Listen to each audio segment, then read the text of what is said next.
heard what you wanted and we made you an Evo video! Picture this.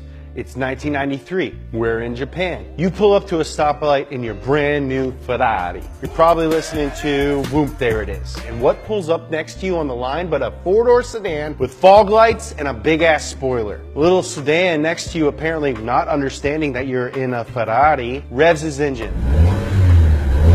It's so cute. You laugh.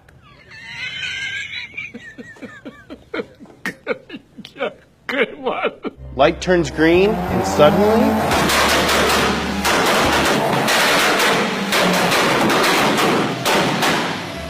What just happened? You, my friend, just met yourself a Lancer Evolution, and your life will never be the same again. This is everything you need to know to get up to speed on the Mitsubishi Lancer Evolution. The Mitsubishi Lancer was introduced in 1973. Small, fuel efficient, kind of boring. In the 70s and 80s, Mitsubishi decided they wanted to improve their global image with motorsport. And their sport of choice? Rally. They gave the little Lancer a bigger motor and took it racing, and it did well. This was the dawn of Mitsubishi becoming one of the most iconic names in rally. By the late 80s, Mitsubishi was developing a Group B program with an all-wheel drive version of their Starion. Yeah, that Group B.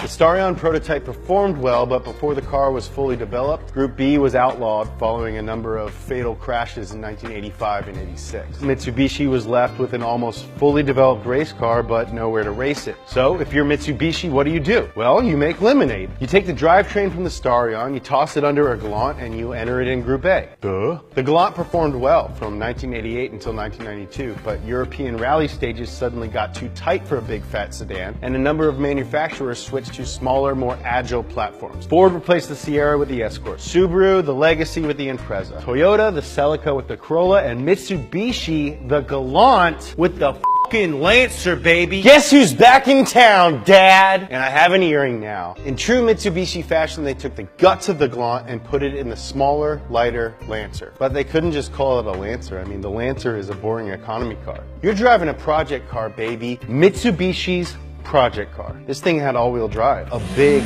turbo, racing suspension, aero. It's like an evolution of the Lancer.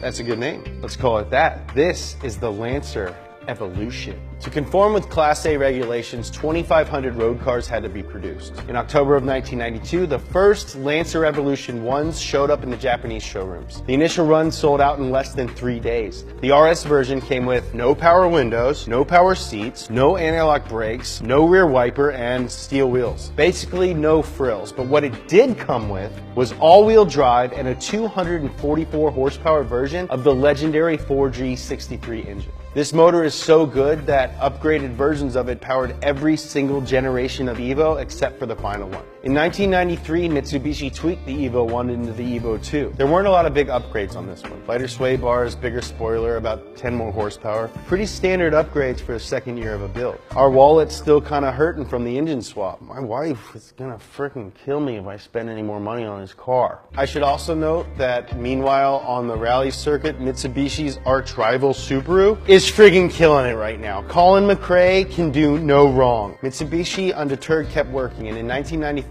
they introduced the kind of new but pretty improved Evo 3. New look, bigger holes in the front for better cooling, bigger intercooler for better cooling, bigger spoiler, new side skirts, different bumpers, higher compression in the engine, and a bigger turbo. Do not tell my wife I spent money on a bigger turbo, she's gonna friggin' kill me. The first big redesign came in 96 with the Evo 4. The 4RS came with a new turbo and active yaw control, which is basically a robot that tells the car when to send torque to each individual wheel. Go that way. Most importantly though, it also got 2 huge fog lights built into the front bumper. How are people gonna know that it's a rally car? You can't see my active yaw control. It was at this point that Mitsubishi's hard work started to really pay off on the rally stage. Finnish racing legend Tommy McKinnon won the WRC Drivers' Championship 4 times behind the wheel of an Evo. Subaru, I will politely ask you to suck it. The Evo 5 and 6 were more or less the same as the 4. After all, this is a build. In 2001, the Evo 7 moved into a new, slightly heavier chassis and introduced a host of suspension and engine tweaks. Most importantly, however, the Evo 7 brought with it active center differential, which in combination with the active yaw control allowed and I'm not sure if this is the right engineering term. I'm going to try and pronounce this. Bear with me. Better four-wheel skid. While the world watched the Evo race through the woods, we guys in the US were getting fucking sidelined. Americans were chomping at the collective bit for the nimble little four-door sedan with the big wing and the fog lights and the turbo. When Gran Turismo was introduced in 1997, both the Evo 3 and 4 were included in the game, and Americans fell in love with it. When GT2 was released in 1999, it brought with it rally tracks, and of course, the newly redesigned Evo 6. Now North America could see what made the Evo series so devastating on the circuit, and we wanted them. And if that wasn't enough, Initial D happened. The show was an introduction not only to drifting, but the entire Japanese automotive lifestyle. It was the first time a kid like me from Louisville, Kentucky saw that street racing was more than just a bunch of fat rednecks drag racing their Stangs and Camaros across the bridge. And if Takumi had such a hard time defeating the Emperor team, which was made entirely of Evos, then this car must be pretty serious. I mean, I want one. Top 5 for sure. In 2003, the year I graduated from high school, the US finally got what we were begging for. The newly tweaked Evo 8 made its way to North America, thank God. Thank you, Jesus. Lightened again and with new Bilstein suspension, the Evo 8 adapted well to its new environment. It changed the game, and despite the American version lacking active yaw control, it sold well. There were numerous special editions of the 8, including the devastatingly fast FQ series. FQ, of course, stands for f***ing quick. Top Gear showed the FQ400 could keep up with the Lamborghini Murcielago. You, Kanye.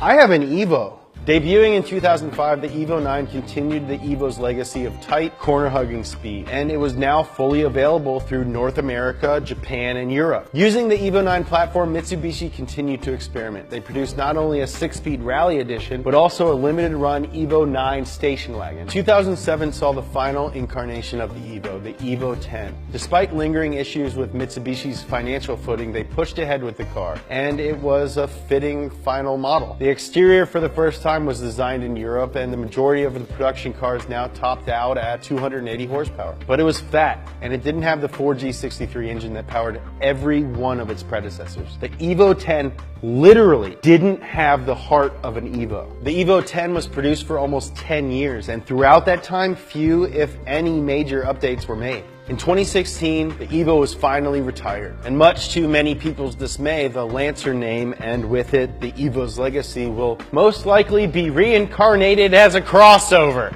I feel like I'm gonna puke, but I also feel like I'm gonna shit too. So I don't know if you guys wanna, should I take my mic off?